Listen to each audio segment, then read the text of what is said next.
Hello guys, my name is Pandey और mathematics faculty university math clip. So आज का जो लेक्चर है वो डिपेंड करता है टाइप्स ऑफ सेट्स पे। पिछले लेक्चर में हमने देखा था कि सेट क्या होता है, सेट को हम कैसे डिफाइन करते हैं, उसके एग्जांपल्स क्या, ये सारी चीजें हम देखते हुए आए थे। अभी इस लेक्चर में हम देखेंगे कि कितने टाइप के सेट होते हैं, ताकि हम नेक्स्ट लेक्चर या आने वाले जो भी हमारे टॉपिक्स हैं उसमें हम इसको यूटिलाइज कर पाए, जिसमें ऑपरेशन ऑफ सेट्स आएंगे, वेन डायग्राम वगैरह आएंगे, तो हम इसको यूटिलाइज कर पाए। तो आप ध्यान से देखेंगे, ये थोड़ा सा थ्योरेटिकल है, बट ऐसा भी नहीं है कि इंटरेस्टिंग नहीं है, बहुत ही इंटरेस्टिंग है, कंसेप्चुअल भी है, समझते चलना है। तो हम स्टार्ट करते हैं टाइप्स ऑफ सेट। इसमें सबसे पहला जो पॉइंट होगा, सबसे पहला पॉइंट हम बात करेंगे नल सेट के बारे में। नल सेट और एम्प्टी सेट और वाइड सेट, ये तीनों नाम सेम है, ठीक है। इसका मतलब क्या होता है, कोई भी सेट नल सेट कब कहलाता है, ये टाइप्स ऑफ सेट की बात कर रहे हैं। कोई भी सेट नल सेट कब कहलाएगा, जब उसमें कोई भी एलिमेंट ना हो, उस सेट में कोई भी एलिमेंट ना हो। तो आप चाहें तो डेफिनेशन लिख सकते हैं कि a set is called null set, a set is called null set if it has no element in it. इसमें कोई भी एलिमेंट ना हो तो वो सेट क्या कहलाएगा, नल सेट कहलाएगा। अब बता रहा हूं, it is represented by, it is represented by, it is represented by either phi और ब्रेसेस और केवल करली ब्रैकेट। ध्यान रहे, करली ब्रैकेट इसके अंदर कुछ लिखा नहीं है, ठीक है। अब मैं आपसे एक बात करता हूं कि क्या ये नल सेट है क्या? जी नहीं, नॉट अ नल सेट। ये ध्यान रखें, नॉट अ नल सेट। बात समझे क्या? करली ब्रैकेट के अंदर कुछ भी आ गया तो वो नल सेट नहीं है। करली ब्रैकेट अकेला है तो वो नल सेट है, या फाई आपने लिख दिया तो नल सेट हो गया। करली ब्रैकेट के अंदर यदि फाई आ गया तो this is not a null set, ठीक है ना, ये नल सेट नहीं है। तो बात समझ गए होंगे आपकी। नल सेट और एम्प्टी, नाम से ही पता चल रहा है ना, नल, एम्प्टी और वॉइड, ये तीनों किस चीज को रिप्रेजेंट करता है, जहां पे कोई भी एलिमेंट ना हो। यदि मैं इसके एग्जाम्पल की बात करूं, जस्ट लाइक एक एग्जाम्पल ले लूं, ठीक है, तो आप अब कई सारे एग्जांपल्स दे सकते हो। मैं आपको अलग अलग फॉर्म में दिखा रहा हूं। जैसे मान लो कि मैं सेट बिल्डर फॉर्म में एक एग्जांपल लिखना चाहता हूं। ए एक सेट है जिसमें मैं variable x such that x square plus 2 equal to 0। देखो ध्यान से, क्या बोला, हमें सेट ए चाहिए x such that x square plus 2 equal to 0। It means यहां से एक्स की वैल्यू निकाल के दे दो यहाँ पे। अब आप ये बताओ कि क्या ये जो पोर्शन है कभी 0 हो सकता है क्या? एक्स स्क्वायर हमेशा पॉजिटिव, प्लस 2 मतलब ये तो कम से कम 2 होगा ना। या आप ऐसे सॉल्व कर लो, x square plus 2 equal to 0, x square equal to -2। अब एक बात बता सकते हो आप कि किसी भी नंबर का स्क्वायर निगेटिव हो सकता है क्या? नहीं हो सकता। इट मीन्स एक्स की ऐसी कोई वैल्यू पॉसिबल नहीं है। इसका मतलब यहाँ पे एक्स की कोई वैल्यू नहीं मिलेगी।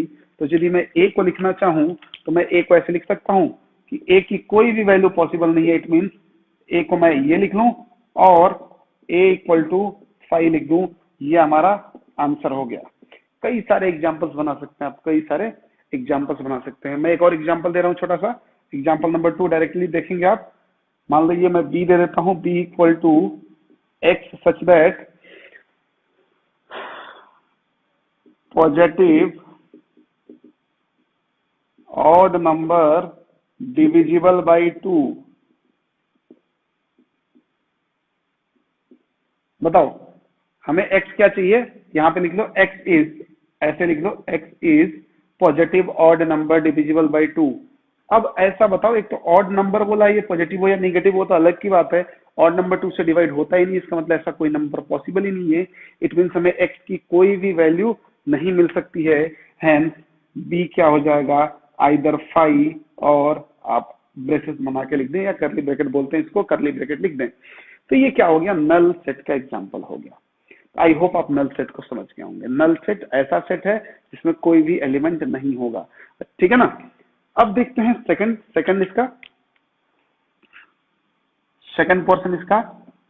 अब बात करते हैं फाइनाइट सेट के बारे में,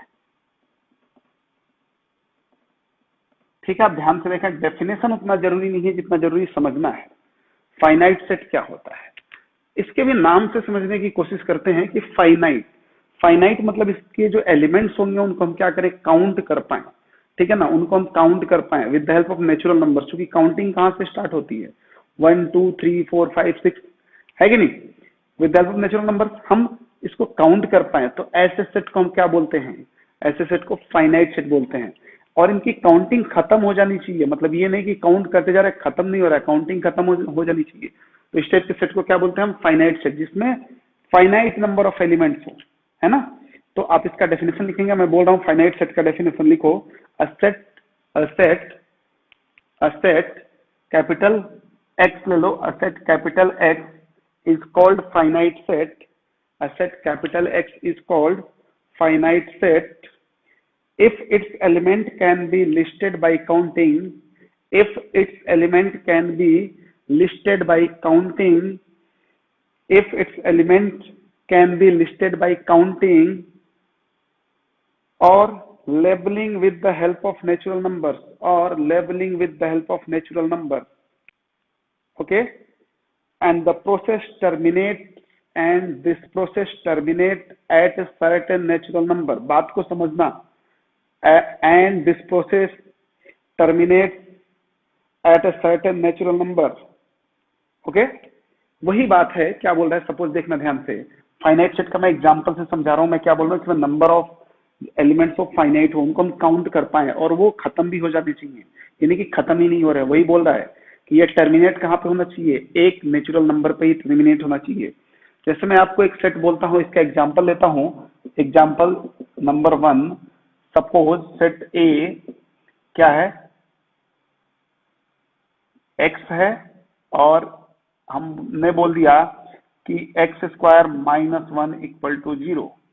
देखो मैं बिल्कुल रिलेट कर रहा हूँ, एक जैसे एग्जांपल ले रहा हूँ ताकि आप समझ पाए कि क्या फर्क है दोनों में। तो यहाँ से आप एक्स की वैल्यू निकाल के और इस एक्स को दोगे तो ये सेट को दे देगा अपना।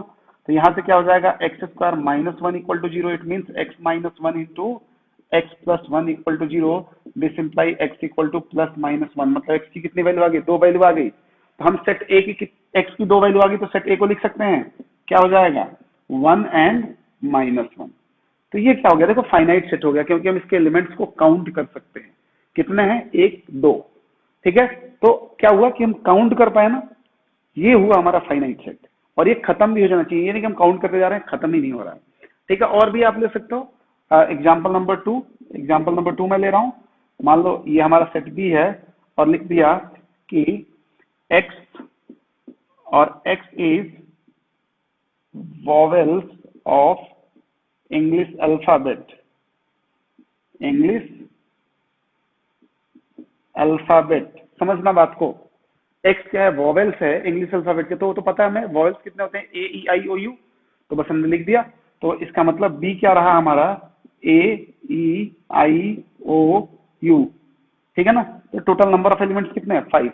मतलब जो नंबर ऑफ एलिमेंट्स हम काउंट कर पाए with the help of natural number, और वो नेचुरल नंबर पे खत्म भी हो, 5 पे खत्म हो गया, तो ये क्या हो गया, फाइनाइट सेट, ठीक है।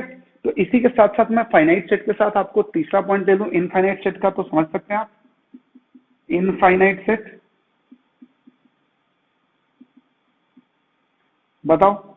इनफाइनाइट सेट इसमें नंबर ऑफ एलिमेंट्स क्या हो, हम काउंट ना कर पाए, नंबर ऑफ एलिमेंट्स ही क्या हो जाए, इनफाइनाइट हो जाए, नंबर ऑफ एलिमेंट्स इनफाइनाइट हो जाए, नंबर ऑफ एलिमेंट्स, ये कैसे पता चलेगा जी, इनफाइनाइट, ठीक है। मतलब इनको हम काउंट नहीं कर सकते, ये नॉन टर्मिनेटिंग है सेट्स, ये खत्म ही नहीं होंगे, खत्म ही नहीं होंगे। यदि मैं इसका एग्जाम्पल बोल दूं आपसे, तो मैं बोल दूं ऐसे, देखो एग्जाम्पल नंबर 1 ध्यान से देखना बेटा, एक सेट ए लिया, such x such that x की वैल्यू 2 से छोटी है और 1 से बड़ी है, and x belongs to real number, ठीक है। मतलब क्या बोला है, एक्स एक रियल नंबर है जो 1 और 2 के बीच में है, तो x की कितनी वैल्यू होगी, अल्टीमेटली ये बोल रहा है कि 1 और 2 के बीच में, ध्यान से समझना, 1 एंड 2 के बीच में टोटल जितने नंबर है वो सारी x की वैल्यूज हैं, यही तो बोल रहा है। देखो ध्यान से, यहाँ पे नेचुरल नंबर नहीं बोला है, रियल नंबर बोला है। टोटल नंबर ऑफ नंबर्स कितने होते हैं, इनफाइनाइट होते हैं। तो this type of set is called infinite set. इसमें नंबर ऑफ एलिमेंट्स क्या हो जाएंगे, अनकाउंटेबल हो जाएंगे, तो वो क्या हो जाएगा, इनफाइनाइट सेट हो जाएगा। तो इस टाइप के भी हम बहुत सारे एग्जाम्पल्स ले सकते हैं, ऐसा नहीं है कि एक एग्जाम्पल बनता है, कई सारे एग्जाम्पल्स बन सकते हैं, है ना। तो आप ये बात समझ गए होंगे मेरे हिसाब से, नल सेट क्या होता है, फाइनाइट सेट क्या होता है, इनफाइनाइट सेट क्या होता है। तो आप इसको वीडियो पॉज करके लिखेंगे, मैं मिटा रहा हूं। ओके, तो नेक्स्ट पॉइंट देखते हैं। इसी में एक सब पॉइंट है, मतलब टाइप ऑफ सेट से अलग है थोड़ा, number of elements in finite set. ठीक है, या हम इसको ऐसे बोलते हैं, cardinal number of finite set. ठीक है, नंबर्स जो होते हैं वो कई टाइप से रिप्रेजेंट किए जाते हैं। कार्डिनल नंबर एक होता है, ऑर्डिनल नंबर होता है। जैसे आप ऑड, इवन, प्राइम, को प्राइम, इस टाइप के नंबर्स होते हैं, उसमें कार्डिनल और ऑर्डिनल होता है। कार्डिनल काउंटिंग के काम में आता है और ऑर्डिनल ऑर्डर्स के काम में आता है। जैसे हमें कुछ काउंट करना है, सपोज एक क्लास में नंबर ऑफ चेयर्स, तो हम काउंट कर सकते हैं कि there are 20 chairs, 40 chairs, 50 chairs, या टोटल नंबर ऑफ पर्सन। वैसे हम काउंट कर सकते हैं इसको, कार्डिनल नंबर्स को। But ordinal number order provide करता है। जैसे हम क्या करते हैं, कहीं प्रेफरेंस देना है किसी को, तो हमने बोला ये फर्स्ट है, ये सेकंड है, ये थर्ड है, ये फोर्थ है, then हम वहां पे क्या ऑर्डर प्रोवाइड कर रहे हैं, तो होता है ऑर्डिनल नंबर। तो वही कार्डिनल नंबर को यहाँ पे यूज किया जा रहा है, cardinal number of finite set. इसका मतलब क्या होता है, total number of elements in finite set. इसका मतलब ये हुआ कि total number of elements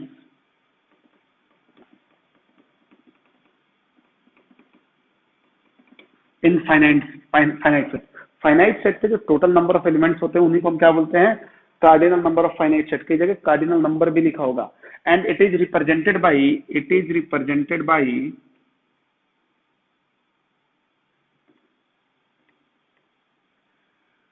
n of a. Suppose let we have a set A, let we have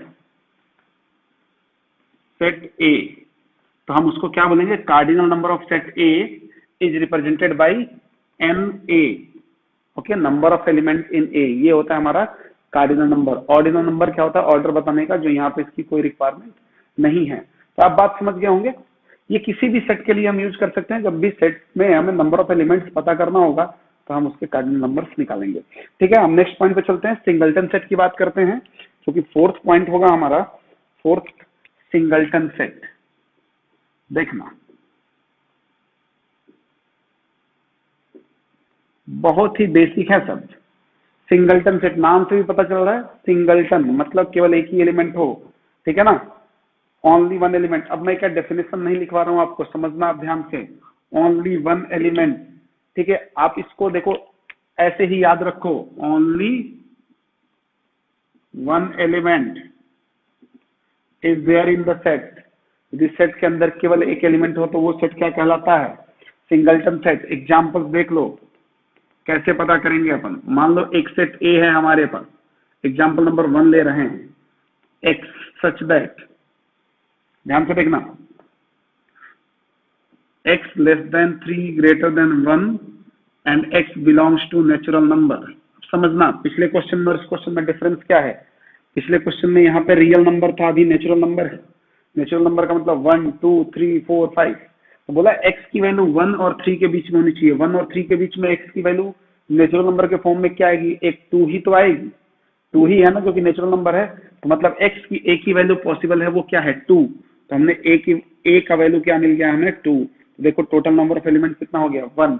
number of element 1 हो जाएगा तो सिंगलटन सेट हो जाएगा वो। ठीक है, और भी आप ले सकते हो। एग्जाम्पल नंबर 2 बात करते हैं हम। एग्जाम्पल नंबर 2, सपोज मैं x ले लिया, x small x such that, आप कुछ भी जहां पे एक एलिमेंट्स बना सकते हो, आप केवल एक एलिमेंट्स बना सकते हो। ठीक है ना, आप यहाँ पे लिख लो कि x प्लस 2 इक्वल टू 3।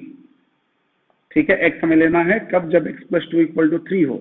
आपको पता है इसको सॉल्व करोगे तो x की एक ही वैल्यू पॉसिबल है, जो कि 1 है, जो कि 1 है। देख रहे हो ना, डायरेक्टली आप 2 को उधर भेजोगे तो 3 माइनस 2 1 हो जाएगा। तो यहाँ से भी x की एक ही वैल्यू पॉसिबल है, तो आप x को कैसे लिखोगे, ऐसे 1। तो this is also singleton set. तो सिंगलटन सेट से यार नाम से ही पता। अब कोई बोले सर डबलटन सेट होता है क्या, ट्रिपलटन सेट होता है क्या, बिल्कुल नहीं होता। जो लिखवाया जा रहा है, जो बताया जा रहा है वही होता है। अपने मन से आप बना दोगे तो गड़बड़ हो जाएगा। ठीक है, अपने मन से आपको कुछ भी नहीं बनाना। तो बात समझ गए होंगे कि आप क्या होता है सिंगलटन सेट। है कि नहीं? समझ गए होंगे। अब मैं बात करता हूं 5th पॉइंट में, equivalent set. Point number 5th यहां पे ले लेते हैं, इक्विवेलेंट सेट।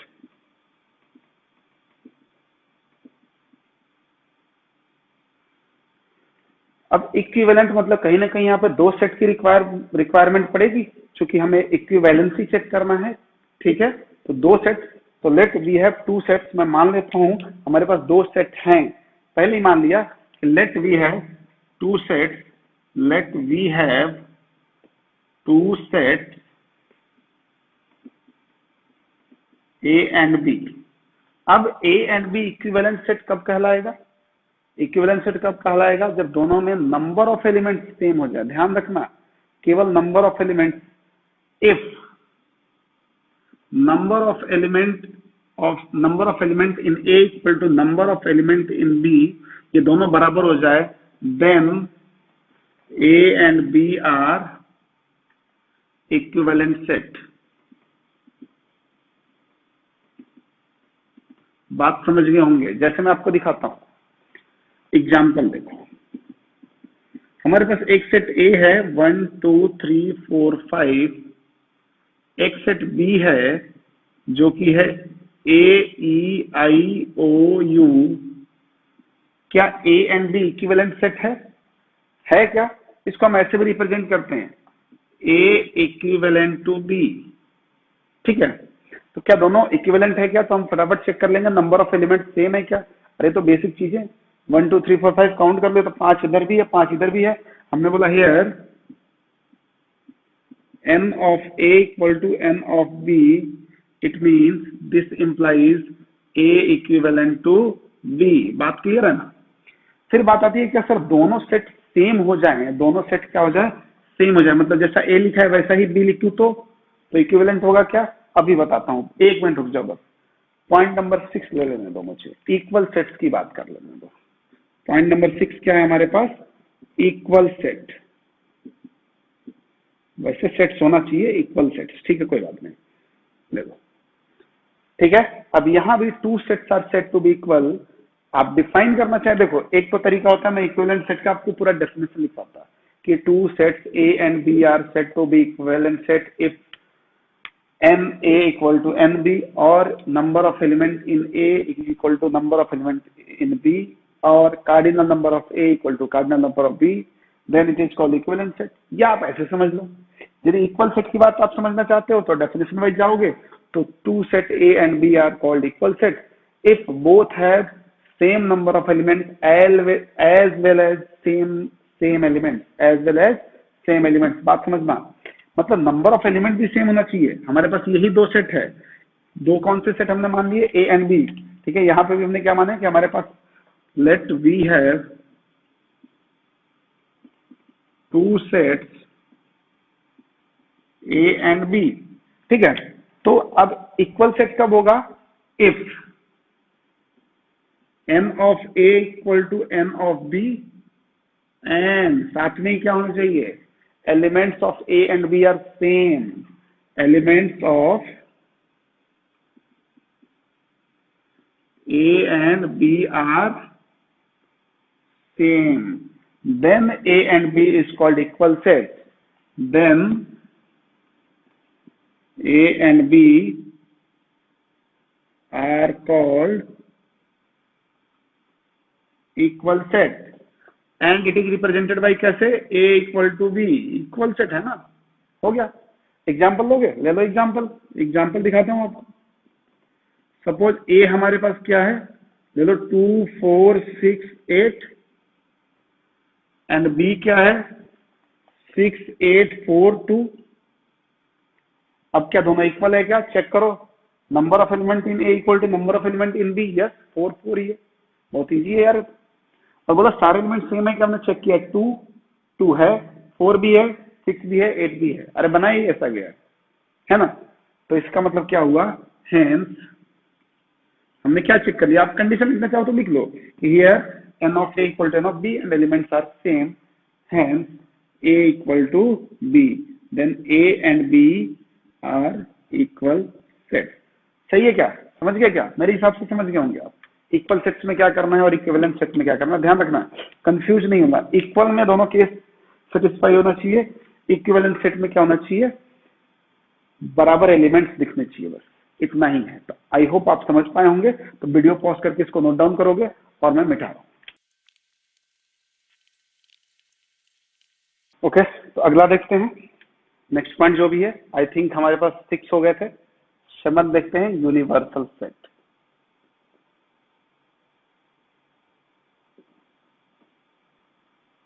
यूनिवर्सल सेट की बात कर रहा हूँ, ये भी नाम से कहीं ना कहीं थोड़ा बहुत आइडेंटिफाई कर रहा है।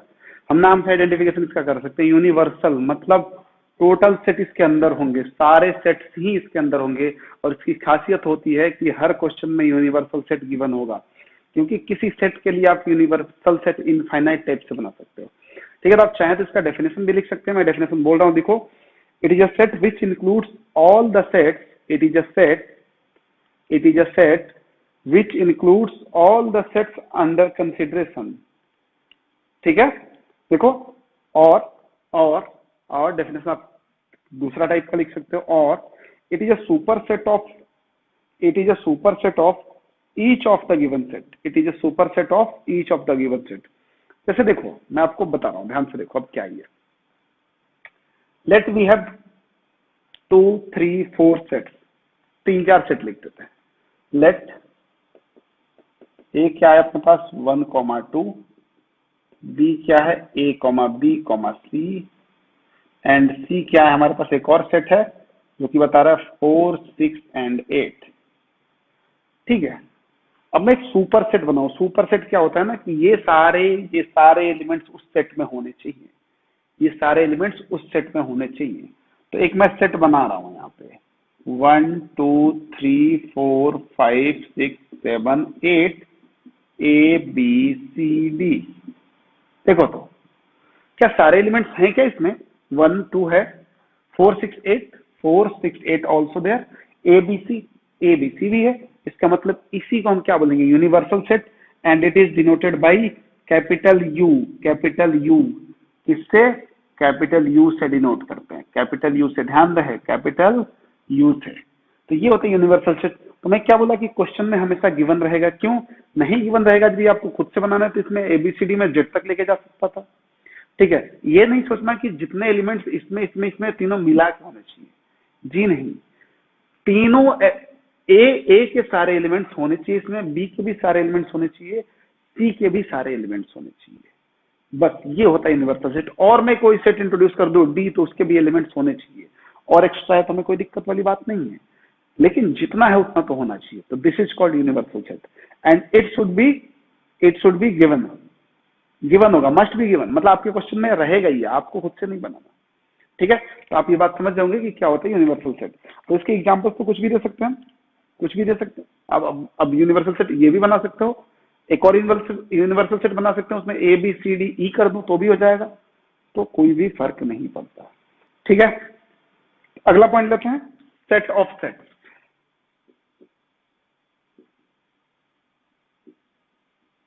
इसका मतलब क्या होता है कि ये क्या होता है, सेट ऑफ सेट, इसका भी नाम है। देखो क्या है, सपोज देखो, सेट ऑफ सेट्स का मतलब पहले समझ लो क्या है। सपोज हमारे पास एक सेट है ए और इसके एलिमेंट्स है 1 2 3। ठीक है, अब इसके सारे एलिमेंट्स खुद में एक सेट बन जाएं और उनका मैं सेट बना दूं। देखो 1 को मैं ऐसे लिख सकता हूं, देखो ध्यान से, अब मैं एक नया सेट बना रहा हूं, उसमें मैंने क्या लिखा 1 2 3। ये क्या बना, देखो सेट ऑफ सेट्स बन गया। इस सेट के सारे एलिमेंट्स अपने आप में एक सेट बन गए हैं और उनका भी मैंने सेट बना दिया। ठीक है ना, क्या हुआ, इस सेट के सारे एलिमेंट्स को मैंने एक सेट बनाया और उनका मैंने एक कंबाइंड सेट बना दिया। तो इसका डेफिनेशन क्या हो जाएगा, a set having all its elements as a set, a set having all its elements as a set is called sets of set. समझे क्या, समझे क्या? तो ये मुद्दा होता है सेट ऑफ सेट्स का। ठीक है, उतना इंपॉर्टेंट नहीं है, बस आपको समझ में आना चाहिए कि सेट ऑफ सेट्स क्या है। कि कभी क्वेश्चन में आपको ये लैंग्वेज दिया हो तो आप पैनिक ना हो जाए कि अरे यार ये तो पढ़ाई नहीं किया तो आउट ऑफ सिलेबस हो गया, ऐसा कुछ नहीं है। तो सेट ऑफ सेट्स का मतलब देखो, set of sets, set of sets मतलब एक सेट है, उसके सारे एलिमेंट्स को मिला के एक नया हमने सेट बनाया, उनके सारे एलिमेंट्स ट्रीट कैसे हो रहे हैं, एज ए सेट ट्रीट हो रहे हैं। ठीक है, तो ये हो जाता है सेट ऑफ सेट्स। अब हम बात कर रहे हैं सबसेट के बारे में, ये कहीं ना कहीं सबसे इंपॉर्टेंट पार्ट है। ठीक है, सबसेट के बारे में मैं बात कर रहा हूं। क्या है सबसेट, आप समझेंगे क्या होता है सबसेट। इसको मैं इधर से थोड़ा मिटा रहा हूं। ठीक है, मैं इसको यहाँ पे लगा लिखता हूँ 3 4 5 6 7 8 ए बी सी, कुछ ऐसा था। ठीक है, सबसेट ये इंपॉर्टेंट है। देखो क्या है यहाँ पे हमारे पास, सपोज मैं पहले आपको समझाने की कोशिश करता हूँ, देन देखेंगे उसके बाद इसका डेफिनेशन क्या होता है। Suppose we have two sets, suppose A 1, 2, 3 and B 1, 2, 3, 4, 5। देखो क्या बोलेंगे, if all elements of A, if all elements of A lies in B, या B के अंदर हो, मतलब A के सारे एलिमेंट्स B में होने चाहिए। समझो बात को, A के सारे एलिमेंट्स कहाँ होने चाहिए, B में होने चाहिए। यदि ऐसा है, मतलब किसी एक सेट के सारे एलिमेंट किसी दूसरे सेट में है, जो पहला सेट है ना, जो पहला सेट है वो दूसरे सेट का सबसेट होता है। समझ ना मैं क्या बोल रहा हूँ।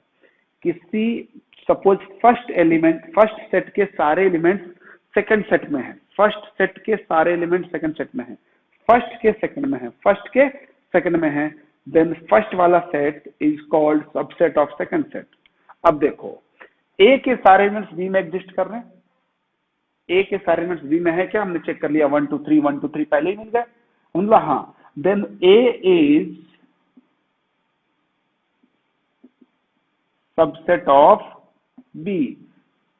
अब क्या है, हमेशा से लिखेंगे यही सबसेट ऑफ बी, नहीं, it is represented by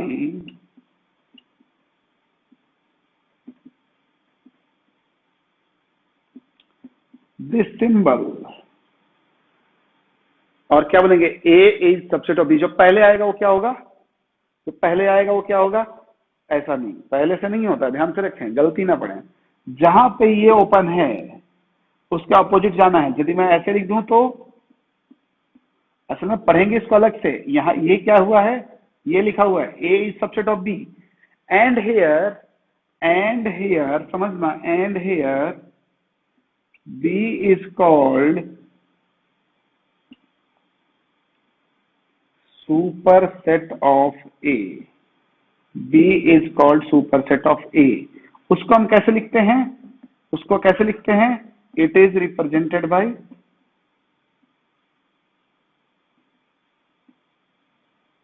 this, B super set of A, जो मैं यहां पे लिखा था। ठीक है ना, तो ये क्या लिखा हुआ है, A is subset of B, और ये क्या है, B is super set of A. तो बात समझ गए होंगे कि यदि किसी सेट के सारे एलिमेंट्स किसी दूसरे सेट में एग्जिस्ट करते हैं, जो पहला सेट होगा वो क्या होगा, सबसेट होगा। मतलब जिसके एलिमेंट्स सारे दूसरे में एग्जिस्ट करते हैं, जिसके सारे एलिमेंट्स दूसरे में एग्जिस्ट करते हैं वो सबसेट होगा। ठीक है, तो क्या ऐसा बोल सकते हैं, ऐसा बोल सकते हैं क्या, यदि मैं एक नोट डाल के यहाँ पे लिखने की कोशिश करूं, if A equal to B, मतलब ए और बी बराबर हो, तो क्या दोनों एक दूसरे के सबसेट हो सकते हैं क्या, ऑब्वियस सी बात है, ऑब्वियस सी बात है। तो ये क्या होगा, hence A is subset of B और B is subset of A. ठीक है, और भी एक बात बोल सकते हैं, इसको और हम अच्छे से डिफाइन कर सकते हैं। कैसे, पॉइंट नंबर 1 था, पॉइंट नंबर 2। ठीक है, पॉइंट नंबर 2 कैसे डिफाइन करते हैं, देखो वो हम तो मैथमेटिकली डिफाइन करने की कोशिश करते हैं। यदि मैं बोलूं कि x belongs to a, this imply x also belongs to b if and only if a subset of b।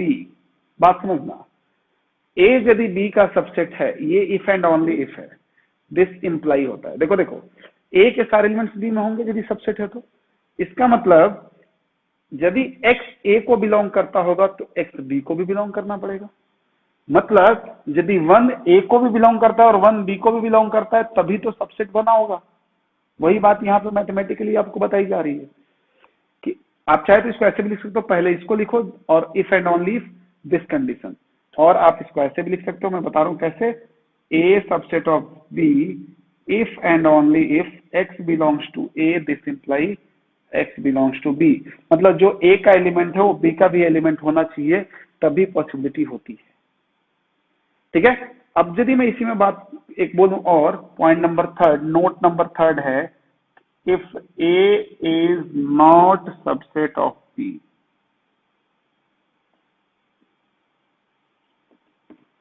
A B का सबसेट नहीं है तो उसको कैसे लिखेंगे जी? अरे बिल्कुल आसान है यार, A is not subset of B,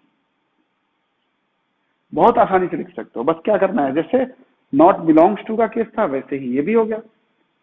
ठीक है, ठीक है, तो अब नोट नंबर 4 लेते हैं। नोट नंबर 4, नोट नंबर 4 क्या बोलता है कि एवरी सेट इज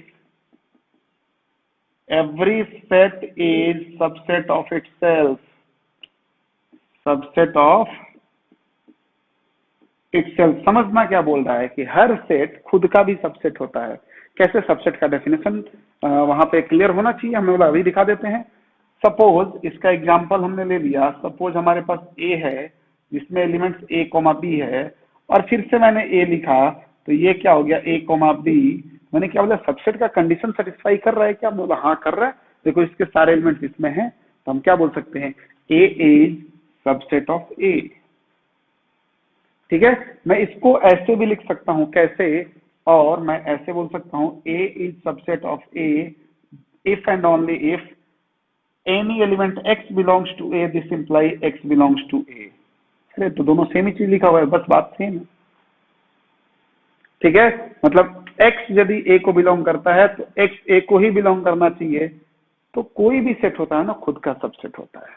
ठीक है, मैं 5th पॉइंट ले रहा हूं सीने का, पॉइंट नंबर 5, नोट नंबर 5 है ये। नोट जो लिख रहे हैं इसमें, नल सेट, जो नल सेट होता है, null set is always subset of any set. किसी भी सेट का सबसेट हो जाएगा नल सेट, किसी भी सेट का सबसेट हो जाएगा नल सेट, क्योंकि नल सेट में कोई भी एलिमेंट नहीं है। कोई भी एलिमेंट नहीं है तो हर जगह एग्जिस्ट कर रहा है। ठीक है ना, तो नल सेट क्या होगा? किसी भी सेट का सबसेट हो जाएगा। ठीक है, पॉइंट नंबर 6 लेते हैं, पॉइंट नंबर 6 लेते हैं। ये बात समझ रहे हैं, नल सेट क्यों होगा सबसेट? नल सेट क्योंकि हमें क्या करना है, नल सेट का मतलब आप समझ रहे हो ना। मैं इसको और थोड़ा एक्सप्लेन कर देता हूँ, उसके बाद पॉइंट नंबर 6 लेते हैं। एग्जाम्पल इसका देखते हैं। हमारे पास मान लो ए है हमारे पास जिसमें कुछ भी नहीं है, और बी है मेरे पास 1 2 3 4। तो मैं क्या बोल सकता हूँ? ए इज सबसेट ऑफ बी, बिल्कुल बोल सकते हैं। क्यों जी? क्या बोला है? ए के सारे एलिमेंट्स बी में होने चाहिए। ए में एलिमेंट ही नहीं है तो बी से कोई दिक्कत ही नहीं है ना उसको। ए में तो एलिमेंट है ही नहीं, इसमें कोई भी एलिमेंट नहीं है, तो इसका मतलब तो हर जगह होगा, कोई भी नहीं है। और बी में एक्सेस है, और एक्सेस रह भी सकता है ना। तो ये क्या हो जाएगा? नल सेट जो होता है वो always subset of any set, किसी भी सेट का सबसेट हो सकता है। ठीक है, तो ये पूरे पॉइंट्स अभी पूरे नहीं हुए हैं, मैं इसके आगे और भी पॉइंट्स लिखने वाला हूं, तो आप यहां तक लिखो, मैं मिटा रहा हूं, फिर मैं नेक्स्ट पॉइंट डिस्कस करता हूं। ओके, 6th पॉइंट देखते हैं। नोट का 6th पॉइंट जो है वो क्या बोल रहा है? If A is subset of B and B is subset of C, this imply, यदि ऐसा है तो ये गारंटीड है कि A is subset of C. समझो कैसे हो रहा है। क्या है? ए सबसेट हो बी का, बी सबसेट हो सी का, तो ए सी का सबसेट होगा ही होगा। बात समझना कैसे हो रहा है, इसको एक्सप्लेन कर रहा हूं, है ना। देखो ध्यान से, एग्जाम्पल ले लेते हैं, एग्जाम्पल से एक्सप्लेन कर देते हैं। सपोज ए क्या है हमारे पास? 1 3 एंड 5। ठीक है, बी क्या है हमारे पास? Suppose 1 2 3 4 and 5। चलेगा? तो ए इज सबसेट ऑफ बी दिख रहा है आपको क्लियरली? ए के सारे एलिमेंट्स बी में है क्या? हाँ हाँ है, हाँ है। तो अंधे को भी दिख जाएगा, दिख रहा है ना? हाँ दिख रहा होगा। ठीक है, अब मैंने क्या बोला कि अब कंडीशन क्या करना है? बी इज सबसेट ऑफ सी। तो मतलब सी में ऐसा लिखा कि ये आ जाए इसके अंदर, तो मैंने बोला 1 2 3 अप टू मैं 10 तक लिख रहा हूँ। ठीक है, 9 एंड 10। राइट है बेटा? ठीक है ना, ये डॉट डॉट डॉट आप समझ लेना क्या है। 4 5 6 7 8 भी आया है बीच में।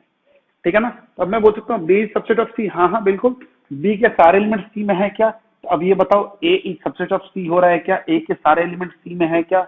ए के सारे एलिमेंट सी में है क्या? है ना? हाँ, 1 2 3 है। तो वही तो प्रूफ कर गए ना हम कि यदि A, if A subset of B and B subset of C, this imply, मतलब यदि ऐसा होता है तो ये होना ही है, गारंटीड है कि ए क्या हो जाएगा? सबसेट ऑफ सी हो जाएगा। समझे क्या? अब मैं बात करता हूं कि टोटल नंबर ऑफ सबसेट। अच्छा, सबसेट में निकालना भी आपको सिखा दूं सबसे पहले, ठीक है? इसी में सीखेंगे हम।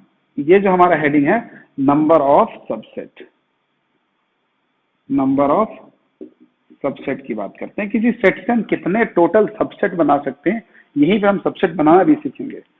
सपोज हमारे पास, अभी देखो मैं एग्जांपल से आपको डील कराऊंगा और फिर धीरे धीरे मैं इसका एक कंक्लूजन दे देंगे। एग्जांपल नंबर 1, इफ ए हमारे पास है सपोज 1, 2, मुझे इसके सबसेट्स बनाने हैं कि इसके कितने ऐसे सेट्स बनाओ जो सबसेट की तरह काम करेंगे। मैं देखो बना रहा हूं सबसेट, समझना कैसे बनेगा। सबसेट्स का मतलब क्या होता है? ऐसे सेट जिनके सारे एलिमेंट क्या हो जाए। मैं ए के लिए सबसेट बना रहा हूं ना, मैं ए के लिए बना रहा हूं, मतलब मुझे ऐसे सेट्स बनाने हैं जिनके सारे एलिमेंट ए में हो।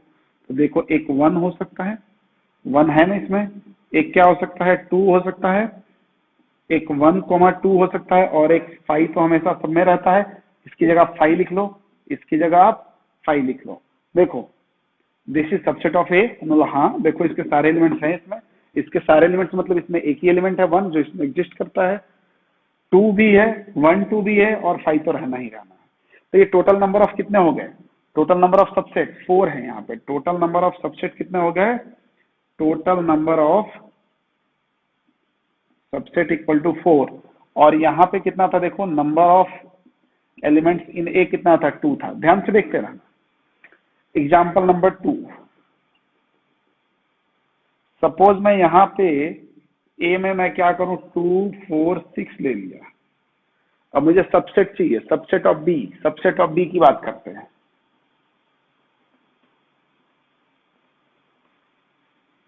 एक अकेला 2 हो सकता है, एक अकेला 4 हो सकता है, एक अकेला 6 हो सकता है। देखो मैं बना रहा हूं, एक अकेला 2 भी हो सकता है, अकेला 4 भी हो सकता है, अकेला 6 भी हो सकता है। फिर हम दो दो के पेयर्स बना सकते हैं, 2 4, 4 6 एंड 2 6, 2 4, 4 6 एंड 2 6। और एक ये खुद का सेट भी तो खुद का सबसेट होता है। तो हमने बोला हाँ हाँ, खुद का सेट मतलब 2 4 6, और एक क्या होता है? 5 होता है। किसी को कंफ्यूजन नहीं होना चाहिए कि हम सबसेट कैसे बना रहे हैं। देखो आप चेक कर लो, 2 एग्जिस्ट है, कर रहा है, हाँ कर रहा है, 4 कर रहा है, 6 कर रहा है, 2 4 भी है, 2 6 भी है, 4 6 भी है, 2 4 6 भी है। मतलब इंडिविजुअल एलिमेंट्स को लेके, फिर इसके टोटल एलिमेंट्स को लेके जितने भी हमारे पास कॉम्बिनेशन बन सकते हैं वो सारे सबसेट बन जाते हैं। तो अब देखो, मैं यहाँ पे यदि आपसे बोलूं कि number of element in B कितना था? 3, तो टोटल नंबर ऑफ सबसेट कितना हो गया? Total number of subset equal to 8। Count कर लो, 8 ही होगा,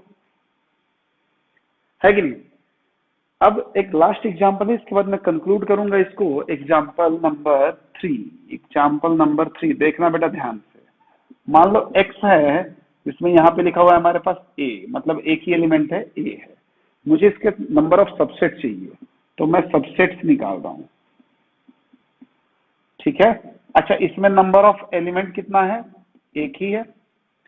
तो सबसेट में क्या होगा? पहले इसका सिंगल एलिमेंट लिया तो सेम ही आ जाएगा, और एक क्या हो जाएगा? 5 हो जाएगा। इसके अलावा कुछ है क्या? देखो तो कुछ है क्या? नहीं है। तो नंबर ऑफ सबसेट कितने आ गए? नंबर ऑफ सबसेट्स कितने आ गए? 2। ठीक है, अब ध्यान से देखना हुआ क्या है। जब एलिमेंट 2 थे तब नंबर ऑफ सबसेट 4 आया था। जब एलिमेंट 3 तो नंबर ऑफ सबसेट 8 आया। जब 1 तो 2 आया। तो कहीं ना कहीं ये कुछ ऐसा हो रहा है, ध्यान से देखना। इसका एक और तरीका होता है, एक और मेथड है जो बाइनोमियल से निकालते हैं, जो अभी आपको समझ नहीं आएगा इसलिए नहीं बताया जा रहा है। तो मैं इसको कंक्लूड करके क्या लिख रहा हूं कि if a set, a set नहीं, if a set having n elements एक सेट है जिसमें n एलिमेंट्स हैं, then total number of subset, then total number of subset क्या हो जाएगा, 2 की पावर n। देखो यहाँ पे क्या हुआ है, जब 2 था तो 2 की पावर 2 4, जब 3 था तो 2 की पावर 3 लिखा हुआ है, देखो तो ये जब 2 था तो 2 की पावर 2 लिखा हुआ है, ये जब 2 था तो 2 की पावर 1, सॉरी 1 था तो 2 की पावर 1 लिखा हुआ है क्या। तो टोटल नंबर ऑफ सेट क्या हो जाएगा, टोटल नंबर ऑफ सबसेट कितने हो जाएंगे, 2 की पावर n। तो मैं सीधी सीधी बात बोलूं आपसे, एक और एग्जांपल लूं, एग्जांपल नंबर 4, मैं बोलूं इफ a इक्वल टू 1 2 3 4 5 6 7 8 9 10, मैं बोलूं total number of subset, total number of subset कितना हो जाएगा, 2 की पावर 10, दैट इज 1024। अब ये इतना लिखना पॉसिबल नहीं है ना, तो इसलिए हमने फॉर्मूला बना लिया ना, और फॉर्मूला बना लिया तो डायरेक्टली आंसर तो दे रहे हैं। तो टोटल नंबर ऑफ सबसेट कितने बन जाएंगे, यदि किसी सेट में 10 एलिमेंट्स हैं तो 2 की पावर 10 एलिमेंट्स, 2 के पावर 10 सबसेट्स बनेंगे, जो कितने होते हैं, 1024 होते हैं।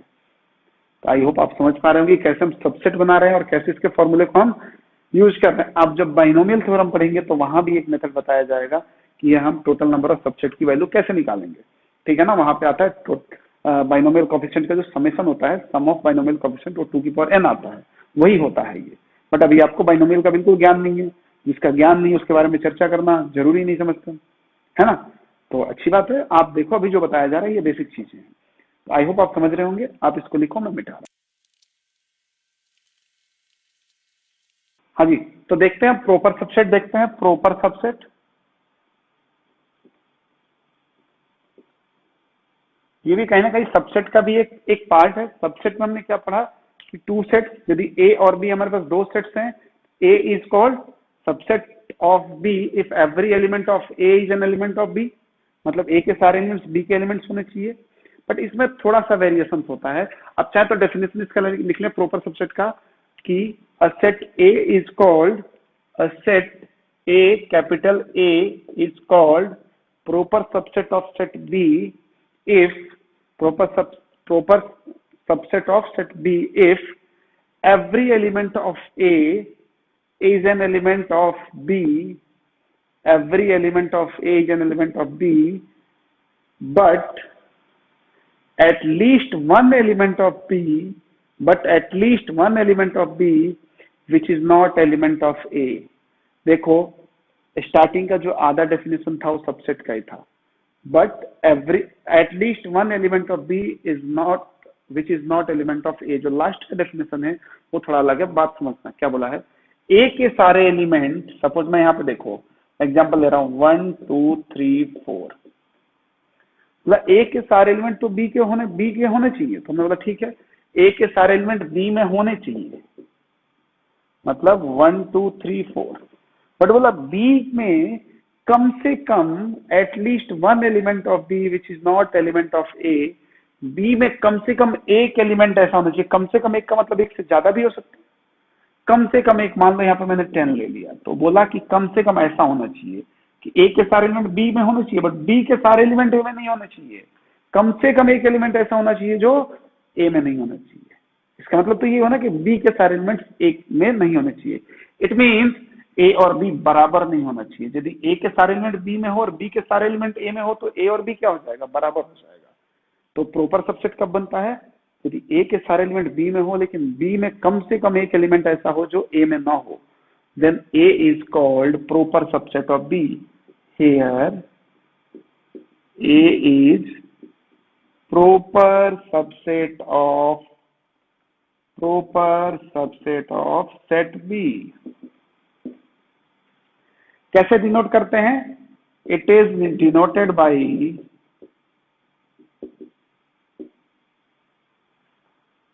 ए प्रॉपर सबसेट बी। इसको कैसे पढ़ेंगे, A is proper subset of B.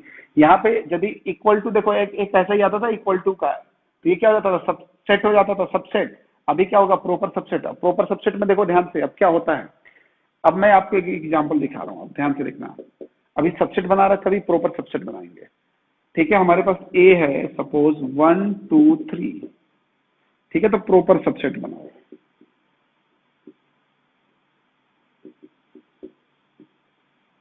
Proper subset बनाओ, ए के प्रॉपर सबसेट चाहिए, तो हमने बोला 1 हो सकता है क्या, चेक करो। यदि मान लो इसको हमने बी बोल दिया, B is proper subset of A, हमने कहा है बी के सारे एलिमेंट ए में हैं लेकिन ए के सारे एलिमेंट बी में नहीं है, ये तो होता है प्रॉपर सबसेट।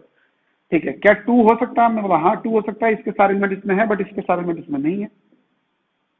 3 हो सकता है क्या प्रॉपर सबसेट, देखो ए प्रॉपर सबसेट है तो ए में एलिमेंट कम होने चाहिए, तो ये देखो कम वाले हैं, कम वाले हैं ना, तो ये हो सकता है, ये भी हो सकता है, कम वाले एलिमेंट्स चाहिए हमें। 1 3 भी हो सकता है, 2 3 हो गया, 1 3 हो गया, एंड 1 2 भी हो सकता है, एंड 5 तो हो ही सकता है। 5 का मतलब एक भी एलिमेंट नहीं है, तो ये भी इससे कम वाला है। क्या नहीं हो सकता है, एक जो एलिमेंट आता था ना जो सेम वाला आ जाता था वो नहीं हो सकता है। समझ रहे हो बात को, इसमें बस प्रॉपर सबसेट और सबसेट में इतना ही फर्क है। सबसेट में क्या होता था कि कोई भी सेट खुद का भी सबसेट होता है बट कोई भी सेट खुद का प्रॉपर सबसेट नहीं होता है, क्योंकि प्रॉपर सबसेट का डेफिनेशन ही अलग है। वो क्या बोलता है कि सेट ए सेट बी का प्रॉपर सबसेट तब होगा जब ए के सारे एलिमेंट्स बी में हो और बी में कम से कम एक ऐसा एलिमेंट हो। कम से कम एक का मतलब ज्यादा से ज्यादा भी हो सकता है कुछ भी, जो बी ए में ना हो, बी में कम से कम एक ऐसा एलिमेंट हो जो ए में ना हो, इट मीन बी में एलिमेंट ज्यादा होना चाहिए। देखो, तो अब मैं बोलूं ए के प्रॉपर सबसेट बता रहा हूं, ये सारे प्रॉपर सबसेट हैं, ये सारे प्रॉपर सबसेट हैं, तो क्या हुआ, लॉस क्या हो गया, एक एक सेट का लॉस हो गया हमारे सबसेट के हिसाब से। कौन सा, जो 1 2 3 करके आता है, क्योंकि वो बराबर हो जाता है, मतलब प्रॉपर सबसेट में हमेशा एलिमेंट्स कम रहेंगे। तो अब मैं यदि मैं यहां से आपको एक बात बोलूं कि total number of proper subset, total number of proper subset, ध्यान से देखना, वो क्या था कि टोटल नंबर ऑफ सबसेट तो हुआ करता था 2 की पावर n, एक ही तो घट गया इसमें से, कौन सा, जो सेट सेम आ जाया करता था वही तो नहीं आ रहा है, तो ये हो गया हमारा 2 की पावर n माइनस 1, ये total number of proper subset हो जाता है। ठीक है, अब हम बात करते हैं पावर सेट की। अगला हमारा जो है वो है पावर सेट। पावर सेट क्या होता है, कलेक्शन ऑफ या set of subset, set of subset. बात समझना, मतलब सबसेट के सेट्स बनाओगे तो उसको हम पावर सेट बोलेंगे। जैसे मेरे पास एक सेट है ए, सपोज 1 2, तो इसके सबसेट्स क्या है बता सकते हैं आप, सबसेट्स में निकाल रहा हूं, एक तो 1 है, एक 2 है, एक 1 2 है और एक 5 है जी, राइट है। अब इनका यदि मैं सेट बनाऊं, मैं इंडिविजुअल एलिमेंट्स बना के, तो वो क्या हो जाएगा, पावर सेट। पावर सेट को हम रिप्रेजेंट करते हैं P ऑफ A से, पावर सेट। ठीक है, तो पावर सेट का क्या हो जाएगा, इसका सेट बनाओ, तो हमने बोला 1 2 1 2 एंड 5, ये हो जाता है पावर सेट। ठीक है, तो ये है हमारा पावर सेट, बाकी इसमें कुछ खास नहीं है। ठीक है, पावर सेट में नंबर ऑफ एलिमेंट्स कितने आएंगे जी, फिर आप बोलो क्या मजाक कर रहे हो सर, अरे जितने सबसेट आएंगे उतने ही नंबर ऑफ एलिमेंट्स हैं इसमें। ठीक है, समझ रहे हो बात को, मैंने बोला पावर सेट में नंबर ऑफ एलिमेंट्स कितने आएंगे, बोले जितने सबसेट आएंगे, क्योंकि ये सबसेट ही तो इसके एलिमेंट्स बन रहे हैं, उतने ही नंबर ऑफ एलिमेंट्स आएंगे। यदि मैं बोलूं कि number of elements in power set of A क्या हो जाएगा, 2 की पावर n। ठीक है, मतलब ये ए अभी जनरलाइज है, किसी भी सेट के लिए, किसी भी सेट के लिए उसके पावर सेट में नंबर ऑफ एलिमेंट्स कितने आएंगे, 2 की पावर n। अभी देखो कितना था, 4 आए ना, 1 2 3 4, क्यों, टोटल नंबर ऑफ एलिमेंट्स कितने थे 2, n क्या है, total number of elements, where n equal to number of elements in set A. बात समझ गए होंगे आप, ये है, तो बहुत बेसिक सा है कि सेट के सबसेट के सेट्स बनाओ, पावर सेट मिलता है। थोड़ा सा थ्योरेटिकल है, आप इस पे वर्क करना पड़ेगा, एक दो बार पढ़ना पड़ेगा, ऑटोमेटिक याद हो जाएगा यार, बहुत टफ नहीं है ये। लास्ट देखते हैं, ठीक है, लास्ट होगा हमारे पास डिसजॉइंट सेट।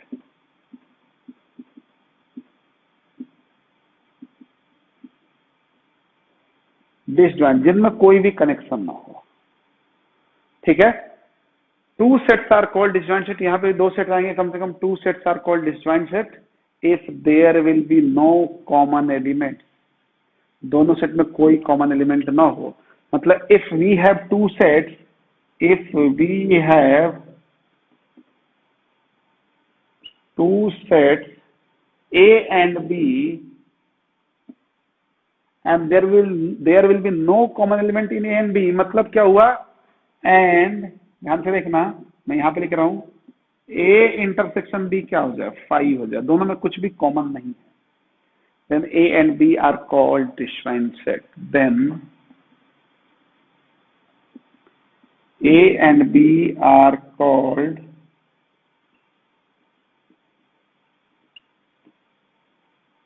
Disjoint set. बात समझ गए? डिसजॉइंट सेट कौन से सेट होते हैं, जिनमें कोई भी कॉमन एलिमेंट ना हो। जो कॉमन एलिमेंट होते हैं वो क्या, ओवरलैपिंग सेट, उनको अलग अलग टाइप से बोलते हैं, इंटरसेक्टिंग सेट्स बोल सकते हैं। बट डिसजॉइंट सेट का मतलब क्या हो गया कि दोनों में कोई भी कॉमन एलिमेंट नहीं होगा। जैसे मैं आपको एग्जांपल दे दूंगा, एग्जांपल देखना, हमारे पास सेट ए है, collection of odd natural number and B collection of even natural number। बात समझ रहे होंगे आप? अब देखो तो इसमें कुछ कॉमन आएगा क्या? अबे ऑड और इवन में क्या कॉमन आता है, कुछ भी नहीं कॉमन आएगा। ठीक है, हम क्या बोल सकते हैं, हेयर A इंटरसेक्शन B क्या है, 5 है, कुछ भी कॉमन नहीं है। Hence A and B are disjoint set.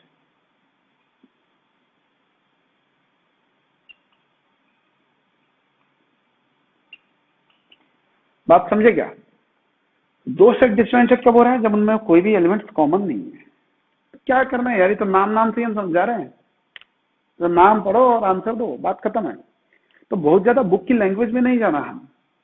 बहुत लोग होते हैं डेफिनेशन के पीछे भागते हैं। आप सोचो डेफिनेशन कहाँ पूछता है, जेडब्ल्यू मेंस में पूछेगा, एडवांस में पूछेगा, या आपके स्टेट बोर्ड में पूछेगा? कहीं नहीं पूछेगा। कंसेप्ट पता है तो आप डेफिनेशन भी लिख सकते हो। मैं कहाँ से लिख रहा हूँ,